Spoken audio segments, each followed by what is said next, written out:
In this tutorial, I'm going to show you how to add text to your flag using the TextArt element. You'll find the text elements under the tab titled Text right here. As you can see, there are two big options at the top, Plain Text and TextArt. For this tutorial, I'm going to focus just on the TextArt. Start by typing into the text box what you want on your flag. I'm going to type Mad Bears Gym.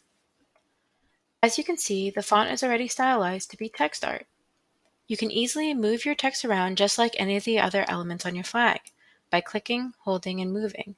And you can adjust the size the same way as well with this corner right here. You have the option of changing your font by clicking this drop down and selecting any of the available fonts. I'm going to select Rubik. You can change the color of your font by clicking here and selecting any of the various hex codes available. I'm going to stick with brown.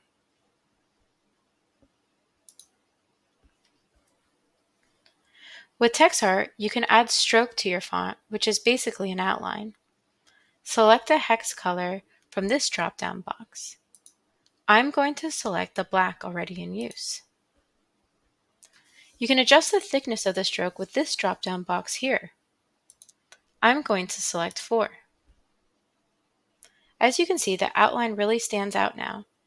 I recommend at least selecting a 2, but with darker colors, I would select at least a 3. Next, you can choose between various presets for TextArt right here. This will adjust the way your letters are shaped and curved. I like this one.